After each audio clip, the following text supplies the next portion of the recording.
Get Smart? Yeah, that's great. Yes. Maybe Bob Uecker too, but Get Smart. Just, I like to throw a little of those Easter eggs, I guess they're called, in there. So yes, Easter eggs. Get Smart. Missed it by that much. Because sometimes the liturgical calendar that we have, that's the order of readings and what we're doing, just doesn't jive with our world's calendar, our culture's calendar. So we are a week late. A whole week late. A whole week from what, you might ask? Well, the polar bear plunge, right? Right? That was last week, right, Michael? I was there. You were there, yes, you were there. Did you do it? No, my grandkids. Yes, your grandkids did it.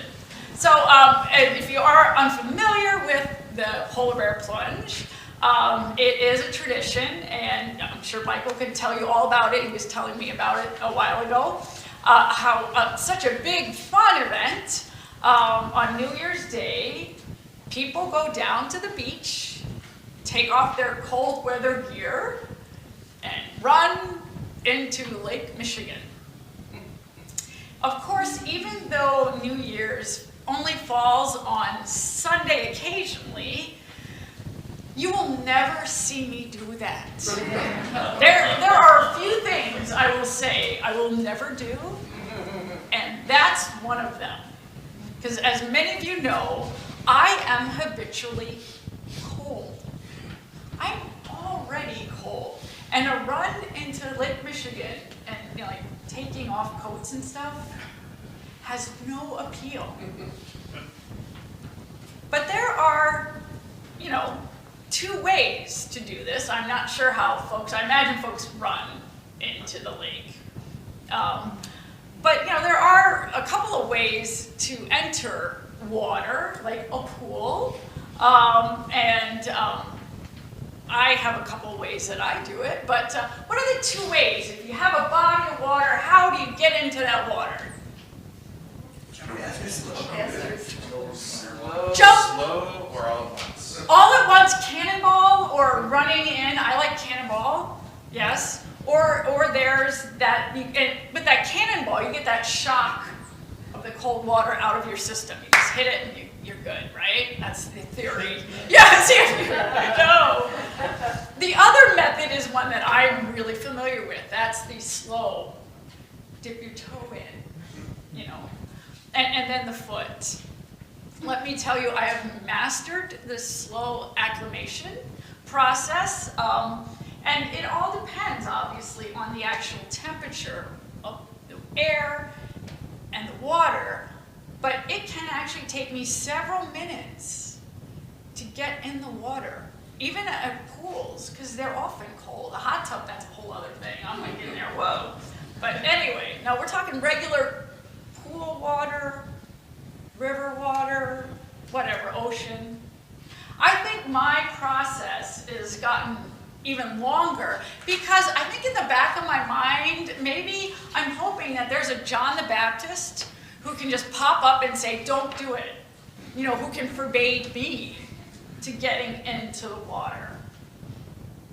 But that's not what happened with our gospel. I imagine that Jesus wasn't quite as tentative when he came to the River Jordan.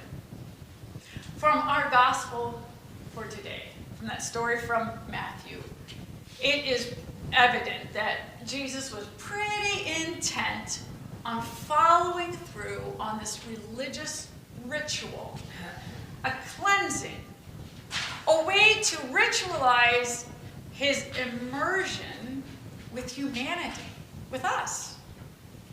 As he walked down the bank, I can imagine Jesus seeing the people all around him. Because this wasn't a private event. Baptisms are supposed to be a joyous, everybody all together. And there were crowds of people. As he walked down that bank, I can imagine Jesus looking at the people and seeing those around him, Seeing that some folks are maybe wet not just from those muddy waters, but with tears. Tears that they might want to wash away. I imagine Jesus even seeing people being carried to the water, people unable to get there themselves, and having their friends, their loved ones, carry them down to the water to wash away. To wash away, even if it's just symbolically, and actually powerfully, if it's symbolically, wash away some past, some problem, a pain, a sorrow, a shortcoming, a sin. Because that's one of the things that we associate with baptism, kind of washing away.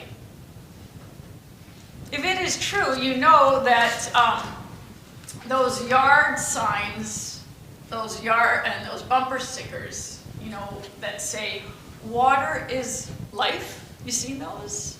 Some of those, we believe here, water is life. Then at the River Jordan, Jesus joins us in it, in this thing of life. And maybe, just maybe, John isn't the only one to hesitate. I know I said Jesus was determined, but life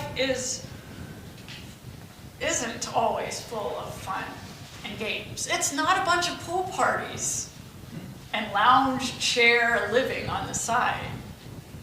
Life is dirty and messy, like the waters of the Jordan. There's mud and muck, and people are sick in all the senses of that word. People do sick and evil things to one another, to themselves.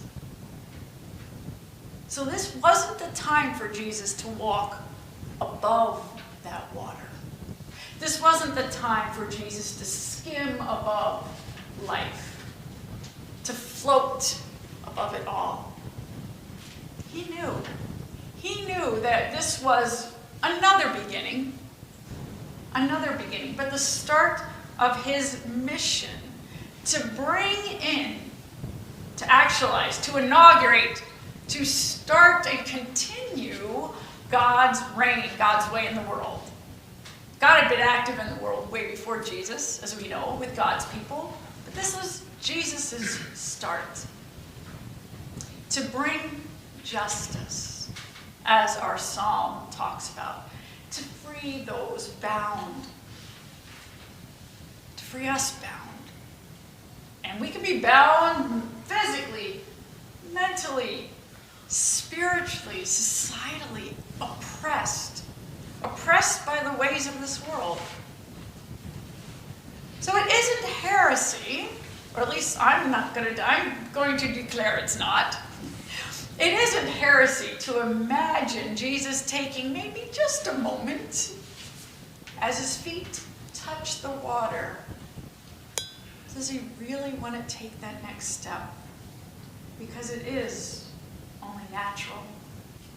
It is only human to take a moment, question, and wonder.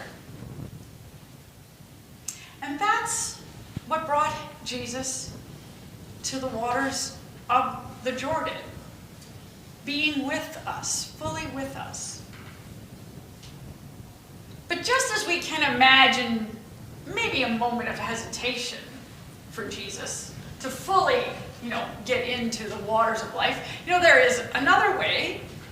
You see, part of me can imagine using this, Dr. Will Gaffney, who put our this womanist lectionary that we've been using, also has this phrase, sanctified imagination, or sanctified imagination.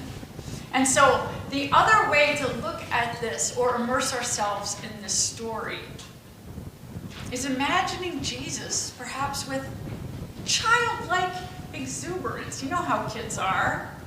Running down the bank, intent on a magnificent cannonball leap and maybe even a holy holler as he jumps in that Jordan River. Now, I have no idea if that's possible. And it would have been like with the river. I have no idea. But just to imagine Jesus doing that evokes a joy for life, an eagerness to get into it and get at it, get going, being with the people. Because, like the polar bear plunge, baptism is about getting into things, getting into new stuff. It's not just a washing away of the old, but, as I've said, a ritualization of a new beginning, kind of like what we did with welcoming new village people. It's that ritual. And I don't have to tell you, there are times when we just can't wait to plunge into what comes next. So anticipation, excitement, determination. I love the image of Jesus just all out, all in, a savior just jumping in right there for us. See, the thing is, there's no right way. There's no right way or wrong way. Actually, there is a wrong way. If you splash me with cold water, no. But there's no right or wrong way to imagine baptism and what that means. To think of your own baptism. Maybe reimagine your own baptism. When the water was maybe sprinkled on you as a kid. I don't remember it even, but hopefully you were told about it. It is the thing we do to get started. So Jesus got into the water. And once submerged and coming up out of it, we are told he heard a whisper. He heard a shout. I don't know. How does the Spirit speak? Using our church language, he heard this confirmation of his baptism. Those words, "This is my Son, the beloved." You see, baptism doesn't free us from life or this world. Instead, it submerges us in it. Baptism calls us not just to wash away sin, but to soak up joy and life.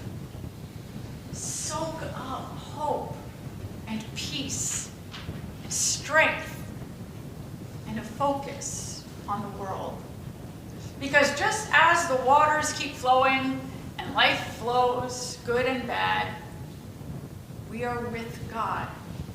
So what if every time you dip your toe or cannonball into some water, imagine diving into the waters of life and listen for that same voice, because it is still speaking.